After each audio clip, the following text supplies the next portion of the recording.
I am Linus CS Goat, and welcome to a deep dive into multidimensional vectors. In this video, I'll be developing a simple hospital system for taking notes on patients and demonstrating the properties of multidimensional vectors along the way. Throughout this video, I will show the development process of a relatively simple program, which exhibits how multidimensional vectors work, and I'll cut around and record every time something significant occurs. Okay, I'm back. So I've achieved the first development that's worth talking about in terms of the educational value of multidimensional vectors. So, we can declare a multidimensional vector as a vector of vectors. And specifically in our case, it's going to be a vector of strings. And what I'm going to do is, I'm going to create the first vector, the vector that's going to represent the first row. And that vector is going to consist of a name, age, general condition, and notes. And that's going to serve as the format for the further vectors in this hospital program. And then you can see down here that I've introduced our patient 0, which is myself, Linus, 16 years old, healthy, but has a rash. And as you can see, just as we can access arrays, we can see out certain elements within a vector within the multidimensional vector. So when we access 0, 2, it prints the general condition. I'm back. So what I've added to my program is I've added a simple function to display the current data that loops through using a standard nested I and j loop, and loops through and prints out everything within the vectors much as you would with an array. However, what's slightly different about this approach is that one of the vectors could be larger than the other. Or as you see here, since the strings are a little different in size, it's not going to print out super nicely to the screen. There's going to be some slight disparities. But my plan here is to create a working menu system where a hypothetical doctor could add in notes on patients and then be able to display all of their notes to the screen, as well as removing patients as necessary. I've added more functionality to the program, which is going to prove instructional. So what I've added is that after setting up the program, it takes you to a menu, and then once you're in this menu, you have the choice to add another patient. Should you choose to add another patient, it'll prompt you for the patient's name, age, and general condition, and then run a loop so that the user can enter notes.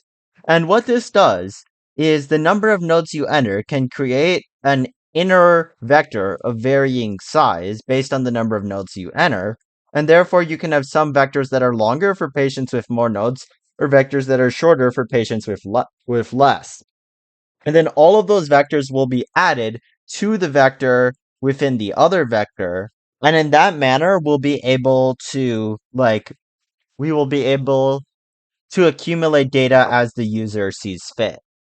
So let me just give an example. So let me run my application. So it's going to start by giving the current data in the menu, as we see here. And then I'm going to want to add a new patient. Well, let's use my older brother, David. His patient's age is 18. He is generally healthy. And let's add a note that he's athletic before we quit. And as we can see, we now have David. Sorry, I misspelled his name, but he's in our spreadsheet. David, 18, healthy, athletic. So therefore, we can add more information to a vector of vectors, and some stuff can be longer and some stuff can be shorter. So I'll come back once I have more functionality. In addition to being able to add new vectors to the outer vector, you can also take them away. And we've now added the functionality to our program here. So I've given the user a choice to also remove a patient. And when called upon, it's going to use the verase function of vbegin plus patient number, which allows the user to specify which patient they'd like to remove. So then it lists out the entire patient list, and it loops from 1 through the first patient all the way up to the size boundary, and then it'll list all the patients out and ask them which patient would you like to remove. And so in this manner, we can allow the user to manipulate the inner vectors as well by removing them from the list of outer vectors. And let me demonstrate how this works. So let's say we have Linus 16 healthy and has a rash. We're going to add a new patient, David 18 healthy, athletic. We're just gonna add David. And now we're gonna take our opportunity to remove a patient with number 2, and we can just remove Linus from our list. And as you can see, David is now the only patient in our hospital.